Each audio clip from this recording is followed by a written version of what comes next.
കർത്താവിൻ്റെ അതിപരിശുദ്ധ നാമം ഇന്ന് പ്രഭാതത്തിലും മഹത്വപ്പെടുമാറാകട്ടെ. എല്ലാ സഹോദരങ്ങൾക്കും യേശു ക്രിസ്തുവിൻ്റെ അനുഗ്രഹീത നാമത്തിൽ ക്രിസ്തീയ വന്ദനത്തെ അറിയിക്കുന്നു. ഒരു ദിവസം കൂടെ കർത്താവ് നമ്മെ നടത്തിയല്ലോ ദൈവം വിശ്വസ്തതയും കരുണയും കരുതലും ഓർത്ത് നന്ദിയോടെ സ്തോത്രം ചെയ്യാം. പർവ്വതങ്ങൾ മാറിയപ്പോഴും കുന്നുകൾ നീങ്ങിയപ്പോഴും ദൈവത്തിൻ്റെ ദയ നമ്മളെ വിട്ടുമാറാതെ ഇരുന്നതിനായി സ്തോത്രം ചെയ്യാം. എൻ മനമേ, നീ വീണ്ടും സ്വസ്ഥമായിരിക്കാം. യഹോവ നിനക്ക് ഉപകാരം ചെയ്തിരിക്കുന്നു. നമ്മുടെ കണ്ണിനെ കണ്ണുനീരെന്നും കാലിനെ വീഴ്ചയെന്നും പ്രാണനെ മരണത്തിൽ നിന്നും വിടുവിച്ച ജീവനുള്ള ദൈവത്തിന് നന്ദിയോടെ സ്തോത്രം ചെയ്യാം. ജീവനുള്ള ഒരു ദേശത്ത് യഹോവയുടെ നന്മ കാണുമെന്ന് നമ്മൾ വിശ്വസിക്കണം. യഹോവയെങ്കിൽ പ്രത്യാശ വെക്കണം, ധൈര്യത്തോടെ ഇരിക്കണം. നീ എല്ലായ്പ്പോഴും യഹോവ ഭക്തിയോടെ ഇരിക്കുക. ഒരു പ്രതിഫലം ഉണ്ടാകും നിശ്ചയം. നിന്റെ പ്രത്യാശയ്ക്ക് ഭംഗം വരികയില്ല. പ്രിയരെ, ഒരു കാലഘട്ടത്തിലും പ്രത്യാശയ്ക്ക് ഭംഗം വരുത്താത്ത ഉന്നതനായൊരു ദൈവമാണ് നമ്മൾ സേവിക്കുന്നതെന്ന് ഇന്ന് പകൽ ഒരറിവുണ്ടാവണം. സ്തോത്രം. പ്രതീക്ഷ നഷ്ടപ്പെടുമ്പോൾ, നിങ്ങൾ തീരെ മുടിഞ്ഞു എന്ന് പറയുമ്പോൾ കർത്താവ് പറഞ്ഞില്ല, ഞാൻ നിങ്ങളുടെ ശവക്കുഴി തുറന്ന് നിങ്ങളെ പുറത്തു കൊണ്ടുവരും. അപ്പോൾ ഞാൻ യഹോവ എന്ന് നിങ്ങൾ അറിയും. ക്രൈസ്തവരോട് എൻ്റെ ജനം ഒരു നാളും രചിച്ചു പോകുകയില്ല. ആശയ്ക്ക് വിരോധമായി ആശയോടെ വിശ്വസിക്കാൻ തയ്യാറാകുമെങ്കിൽ ദൈവത്തിൻ്റെ മഹത്വവും ദൈവത്തിൻ്റെ ശക്തിയും ദൈവത്തിൻ്റെ വിടുതലുകളും നമുക്ക് വേണ്ടി ദൈവം വെളിപ്പെടുത്തും. ഞാനാകുന്നവൻ ഞാനാകുന്നു എന്ന് പറയുന്ന ദൈവശബ്ദം നമ്മളെ കേൾപ്പിക്കും. എൻ്റെ നീതിമാൻ വിശ്വാസത്താൽ ജീവിക്കുമെന്ന് ശക്തമായി പ്രഖ്യാപനം ചെയ്യാൻ നമുക്ക് തയ്യാറാവാം. വന്ന ദൈവത്തിൻ്റെ പ്രവൃത്തികളെ നോക്കാൻ നമുക്കിടയാവണം. മനുഷ്യപുത്രന്മാരോടുള്ള അവൻ്റെ പ്രവൃത്തികൾ അത്യുത്തമമാണ്, അതിഭയങ്കരമാണ്. ആർക്കും മാർഗിടാൻ പറ്റാത്ത ദൈവപ്രവൃത്തികളാണ് അവിടെ നമുക്ക് വേണ്ടി വെളിപ്പെടുത്തുന്നതെന്ന് ശക്തമായി പ്രഖ്യാപിക്കാൻ നമുക്ക് തയ്യാറാവാം. വിശ്വാസത്തോടെ ജീവിക്കൂ, വിശുദ്ധിയോടെ ജീവിക്കൂ, അഭിഷേകത്തോടെ ജീവിക്കൂ. ദുഷ്ടസിംഹാസനങ്ങൾ നമ്മുടെ കൽക്കീഴാക്കാൻ ഇന്നും കർത്താവിന് കഴിയും. വിശ്വസിച്ചാൽ ദൈവത്തിൻ്റെ മഹത്വം കാണുമെന്ന് ആവർത്തിച്ച തിരുവെഴുത്ത് പറയുന്നത് പോലെ വിശ്വസിക്കുന്നവൻ ലജ്ജിച്ചു പോകുകയില്ല, വിശ്വസിക്കുന്നവൻ ഓടിപ്പോകുകയില്ല. വിശ്വാസത്തിൻ്റെ നായകനും പൂർത്തി വരുത്തുന്നവനുമായ യേശു ക്രിസ്തുവിനെ ശ്രദ്ധിച്ചു നോക്കുവാൻ തയ്യാറാകുമെങ്കിൽ ഒരു കാലഘട്ടത്തിലും പരാജയപ്പെടാൻ എൻ്റെ ദൈവം അനുവദിക്കുകയില്ല. കർത്താവിലും അവിടുത്തെ അമിത ബലത്തിലും ശക്തിപ്പെടാൻ പ്രിയരെ നമുക്കിടയാവണം. ഈ കാലഘട്ടത്തിൽ പിടിച്ചു നിൽക്കുവാൻ നോർമൽ ശക്തിയോ ബുദ്ധിയോ മണി പവർ കൊണ്ടോ കഴിയില്ല, കുടുംബ പാരമ്പര്യം കൊണ്ട് കഴിയില്ല. കർത്താവിലും അവിടുത്തെ അമിത ബലത്തിലും ശക്തിപ്പെടണം.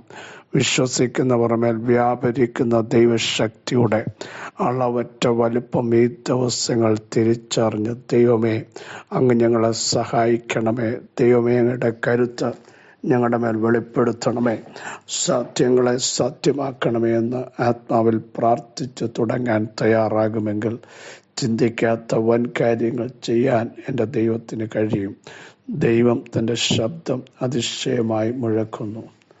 നമുക്ക് ഗ്രഹിച്ചുകൂടാൻ പറ്റാത്ത വൻ കാര്യങ്ങൾ ചെയ്യുന്നു എന്ന് വചനം നമ്മളെ പഠിപ്പിക്കുന്നെങ്കിൽ ചിന്തിക്കാത്ത വൻ കാര്യങ്ങൾ ചെയ്യുവാൻ ദൈവത്തിന് കഴിയുമെന്ന് എത്ര പേർ വിശ്വസിക്കുന്നു? ആരംഭത്തിങ്കിൽ തന്നെ അതിൻ്റെ അവസാനം അറിയുന്ന ഒരു ദൈവമാണ് നമ്മുടെ ദൈവം. അനാദിയായ ദൈവമാണ്, വാക്കിൽ വിശ്വസ്തനാണ്. അവിടുത്തെ പ്രവൃത്തികൾ അത്യുത്തമമാണ്. തിരുവെഴുത്ത് പറയുന്നു, അവിടുന്ന് അതതിൻ്റെ സമയത്ത് സകലവും ഭംഗിയായി ചെയ്യുന്നു. നമ്മുടെ സമയത്തല്ല, ദൈവത്തിൻ്റെ സമയത്ത് ദൈവം ഭംഗിയായി സകലവും ചെയ്യും. ആർക്കും അതിനെ പിടിച്ചു നിർത്താൻ പറ്റില്ല. കരം നീട്ടിയാൽ അതിനെ തകർക്കാൻ പറ്റില്ല, അതിനെ ഒടിക്കാൻ പറ്റില്ല. പക്ഷേ ദൈവത്തിൻ്റെ കരം നീട്ടിയാൽ തകരേണ്ടത് തകരും, ഒടിയേണ്ടത് ഒടിയും, തുറക്കേണ്ടത് തുറക്കും. മോശയുടെ ഭുജത്തിൻ്റെ മേൽ യഹോവയുടെ മഹത്വമുള്ള ഭുജം വെളിപ്പെട്ടപ്പോൾ ചെങ്കടൽ രണ്ടായി വഴി മാറിയെങ്കിൽ ആ ഭുജത്തിൻ്റെ ശക്തി ഇന്നു പകൽ നമ്മുടെ മേൽ വെളിപ്പെട്ട് വരട്ടെ. വളരെ സുപരിതമായ വാക്യം യോഹന്നാൻ 11:44. മരിച്ചവൻ പുറത്തു വന്നു, അവൻ്റെ കാലുകൾ കൈയും ശീല കൊണ്ടും കെട്ടിയും മുഖം റുമാലുകൊണ്ട് മൂടിയും ഇരുന്നു. അവൻ്റെ കെട്ടഴിപ്പീൻ, അവൻ പോകട്ടെ എന്ന് യേശു അവരോട് പറഞ്ഞു. സംഭവ പശ്ചാത്തലം വിവരിക്കേണ്ട കാര്യമില്ല. പ്രതീക്ഷ നഷ്ടപ്പെട്ട, നടക്കത്തില്ലെന്ന് ചിന്തിച്ച ഘട്ടങ്ങളിൽ 4 ദിവസമായി നാറ്റം വെച്ചു, കല്ലു വെച്ചു. സാഹചര്യങ്ങളെല്ലാം എതിരാണ്. പക്ഷേ ഒരുവൻ കല്ലറയ്ക്കൽ വന്നു മേലോട്ട് നോക്കി പ്രാർത്ഥിച്ചു. താഴെ നിന്ന് വരുന്ന ശബ്ദങ്ങൾ നിരാശയുടെ വാക്കുകൾ. നടക്കത്തില്ല, നാറ്റം വെച്ചു. പക്ഷേ യേശു താഴെ നിന്നുള്ള ശബ്ദമല്ല കേട്ടത്, ഉയരത്തിലെ ശബ്ദത്തിനു വേണ്ടി താൻ കാതോർത്ത് പ്രാർത്ഥിച്ചു കഴിഞ്ഞ് ലാസറെ പുറത്തു വരിക എന്നുള്ള ഗംഭീരധ്വനിയുടെ ശബ്ദം.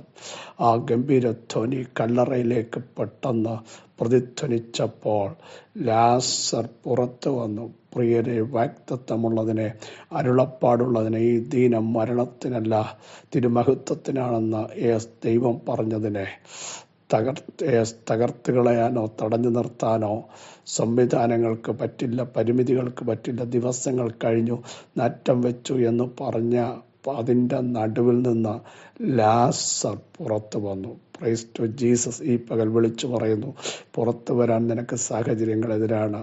എല്ലാവരും പറഞ്ഞു നടക്കത്തില്ല, സമയം കഴിഞ്ഞു. പക്ഷെ സമയം കഴിഞ്ഞു എന്ന് ചിന്തിക്കുന്ന ചിലയിടത്ത് ഹല്ലേലൂയ, ഇനിയും ഒരു ഉയർപ്പുണ്ടാവില്ല എന്ന് വേദനയോടെ നോക്കിക്കൊണ്ടിരിക്കുന്ന ചിലരുടെ മേൽ ദൈവത്തിൻ്റെ സാന്നിധ്യം ഇറങ്ങാൻ പോകുക. ഇനി നിങ്ങൾ ശ്രദ്ധിക്കൂ. മരിച്ചവൻ പുറത്തു വന്നു, അവൻ്റെ കാലും കൈയും ശീല കൊണ്ട് കെട്ടി. കേട്ടോ, പുറത്ത് വന്നിട്ടും കൈകാലുകൾ പ്രവർത്തിപ്പിക്കാൻ കഴിയാതെയുള്ള കെട്ടുകൾ. ഇന്നു പകൽ സ്വർഗം പറയുക, കെട്ടഴിപ്പിൻ. ആര് കെട്ടിയോ നിന്നെ മൂവ് ചെയ്യിപ്പിക്കാതെ, നടത്തുവാൻ കഴിയാതെ, നിന്റെ നിയോഗത്തിലേക്ക് നടക്കാൻ കഴിയാതെ, നിന്റെ മേലുള്ള ദൈവമഹത്വത്തിലേക്ക് നിന്നെ കൊണ്ടെത്തിക്കത്തില്ലെന്ന് വാദിച്ച് പ്രവർത്തിപ്പിക്കത്തില്ലെന്ന് പറഞ്ഞ് കൈയും കാലും കെട്ടിയെങ്കിൽ ആ കെട്ടിനെ തമ്പുരാൻ അഴിപ്പിക്കുക, ആ കല്ലിനെ തമ്പുരാൻ നീക്കിക്കുക. അവൻ എത്ര ശക്തനാണെങ്കിലും, ഏത് ശക്തനാണ് കല്ല് വെച്ചതെങ്കിലും, അവർ പറയുക, ഞങ്ങൾ ഇതുവരെ കല്ല് വെച്ചിട്ടുണ്ട്, ആർക്കും മാറ്റിയിട്ടില്ല. പക്ഷേ വ്യക്തിത്വമുള്ളവൻ്റെ മുമ്പിൽ നീ കല്ല് വെച്ചെങ്കിൽ നീ തന്നെ മാറ്റിയേ മതിയാവുള്ളൂ. നിന്നെ കൊണ്ട് തന്നെ മാറ്റിക്കുന്ന ഒരു ദൈവം. ദുഷ്ടപ്പിശാചെ ജനത്തിനെതിരെ, കുടുംബങ്ങൾക്കെതിരെ, തലമുറകൾക്കെതിരെ വെച്ച ഏതൊക്കെ കല്ലുണ്ടോ അതിനെയൊക്കെ തമ്പുരാൻ ഇന്ന് പകൽ മാറ്റിക്കുകയാണ്. അതെത്ര വലുതാകട്ടെ, എത്ര ശക്തമാകട്ടെ, എത്ര സ്ട്രോങ് ആകട്ടെ, ആര് പറഞ്ഞാലും നടക്കാത്തതാകട്ടെ, പക്ഷെ കർത്താവിൻ്റെ കമാൻഡ് വന്നപ്പോൾ കല്ലവർ നീക്കി. കേട്ടോ, കർത്താവ് അഴിക്കാൻ പറഞ്ഞപ്പോൾ നിയോഗമുള്ള ചിലതിനെ തമ്പുരാൻ അഴിച്ചുവിടാൻ പോകുക. കമാൻഡ് പുറപ്പെട്ട് കഴിഞ്ഞിരിക്കുക. യേശുവിൻ്റെ നാമത്തിൽ കെട്ടിയവനെ കൊണ്ട് തന്നെ തമ്പുരാൻ കെട്ടഴിപ്പിക്കും. നിന്റെ മേലുള്ള വാഗ്ദത്തങ്ങളുടെ ശ്രേഷ്ഠത അവൻ അറിയാൻ പോകുക. യേശുവിൻ്റെ നാമത്തിൽ ഈ ദൂത് പറഞ്ഞുകൊണ്ടിരിക്കുമ്പോൾ തന്നെ നാളുകളായി ചിലതിനെ ഒതുക്കി പ്രവർത്തിപ്പിക്കത്തില്ലെന്ന് പറഞ്ഞ് ഒരിടത്ത് തളച്ചിടാൻ നോക്കുന്ന, മൂവ് ചെയ്യിപ്പിക്കത്തില്ലെന്ന് വാദിക്കുന്ന ശക്തമായ വെല്ലുവിളികൾ തമ്പുരാൻ അഴിച്ചുവിടാൻ കൽപ്പന പുറപ്പെടുവിച്ചിട്ടുണ്ട്. സ്തോത്രം ചെയ്തോളൂ. ഹല്ലേലൂയ. അവൻ്റെ കെട്ടഴിപ്പീൻ, അവൻ പോകട്ടെ എന്ന് യേശു അവരോട് പറഞ്ഞു. കെട്ടഴിപ്പീൻ, അവൻ പോകട്ടെ. പോകേണ്ടവനാ. 12-ാം അധ്യായത്തിൽ അവൻ മുഖാന്തരം അനേകർ കൃപയിലേക്ക് വരേണ്ടവനാ. അവൻ മുഖാന്തരം ദേശത്ത് വിടുതൽ നടക്കേണ്ടതാ. അവൻ മുഖാന്തരം കുടുംബത്തിനകത്ത് ചില അടയാളങ്ങൾ സംഭവിക്കേണ്ടതാ.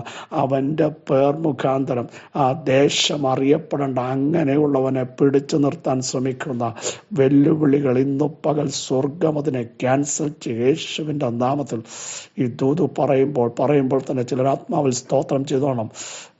നിങ്ങളുടെ മേലുള്ള നിയോഗത്തെ, നിങ്ങളുടെ മേലുള്ള ദൈവിക ആത്മിക അധികാരത്തെ നിങ്ങൾ മുഖാന്തരം അനേകർ വിടുവിക്കപ്പെടാൻ, അനേകർ സൗഖ്യം പ്രാപിക്കാൻ, അനേകർ കർത്താവിനെ അറിയാൻ, അനേക കുടുംബങ്ങളുടെ പോരുകൾ തകർക്കുവാൻ ദൈവത്തിൻ്റെ ശക്തമായ ഇടപെടലുണ്ട്. എന്നാൽ അതിനെ തടഞ്ഞു നിർത്തുന്ന സകല വ്യാപാരങ്ങളും സ്വർഗത്തിലും ഭൂമിക്ക് കീഴെ പാതാളത്തിലും അധികാരം ലഭിച്ച യേശുവിൻ്റെ അധികാരമുള്ള നാമത്തിൻ്റെ ശബ്ദത്താൽ അതിന്ന് പകൽ തകരുന്നു. യേശുവിൻ്റെ നാമത്തിൽ നിയോഗമുള്ളവൻ പോകട്ടെ, നിയോഗമുള്ളവൻ പുറപ്പെടട്ടെ, നിയോഗമുള്ളവൻ വാഗ്ദത്തത്തിലേക്ക് പ്രവേശിക്കട്ടെ, നിയോഗമുള്ള കർത്താവിലേക്ക് നേരെ കൊണ്ടുവരട്ടെ. യേശുവിൻ്റെ നാമത്തിൽ ആത്മാവിൻ്റെ ശക്തിയോടെ പുറപ്പെടട്ടെ. സർവശക്തിയുള്ള ദൈവമേ, സ്വർഗസ്ഥ പിതാവേ, ഈ വചനത്തിൻ്റെ ശക്തി ജനത്തിൻ്റെ മേൽ വ്യാപരിക്കുന്നതിന് സ്തോത്രം. അവരുടെ നിയോഗത്തെ തടഞ്ഞു നിർത്തി വ്യാപരിക്കുന്ന സകല ദേശത്തിൻ്റെ പോർവിളികളും ആധികാരങ്ങളും അന്ധകാര മണ്ഡലങ്ങളും വിടക്ക് കണ്ണുകളും അന്യായ ശക്തികളും ഒക്കെ ഇന്ന് പകൽ സ്വർഗമഴിച്ചു വിട്ടിരിക്കാൻ സ്തോത്രം. കൃപ വ്യാപരിക്കുന്നതിന് സ്തോത്രം. ആത്മാവിൻ്റെ വലിയ പ്രവൃത്തി വെളിപ്പെടുത്തിയിരിക്കാൻ സ്തോത്രം. ദൈവം ചിലതിനെ പൊട്ടിച്ചു കളഞ്ഞിരിക്കാൻ സ്തോത്രം. അഭിഷേകമുള്ളവൻ എഴുന്നേറ്റ് സാക്ഷ്യമാകുന്നതിന് സ്തോത്രം. ദൈവത്തിൻ്റെ നിയോഗം വെളിപ്പെട്ട് വന്നിരിക്കാൻ സ്തോത്രം. സകല മഹത്വം അങ്ങേക്ക് യേശുവിൻ നാമത്തിൽ തന്നെ. ആമേൻ, ആമേൻ. ക്രിസ്തുവിൽ വാത്സല്യ സഹോദരങ്ങളെ, ധൈര്യത്തോടെ, നിയോഗത്തോടെ, അധികാരത്തോടെ മുമ്പോട്ട് പോകൂ. നമ്മുടെ മേലുള്ള ദൈവ നിയോഗം ഈ ദിവസങ്ങൾ വെളിപ്പെട്ടു വരും. ആർക്കും തടഞ്ഞു നിർത്താൻ പറ്റില്ല, ആർക്കും കെട്ടി നിർത്താൻ പറ്റില്ല. ആ കെട്ടുകളെ തമ്പുരാൻ പൊട്ടിക്കാൻ ഒരു ഭയങ്കര ആത്മീയ കമാൻഡ് പുറപ്പെട്ടിരിക്കുന്നു. ഈ വചനങ്ങളെല്ലാം സഹായിക്കട്ടെ. ക്രിസ്തുവിൽ നിങ്ങളുടെ സഹോദരൻ പാസ്റ്റർ ബിജു മാത്യു.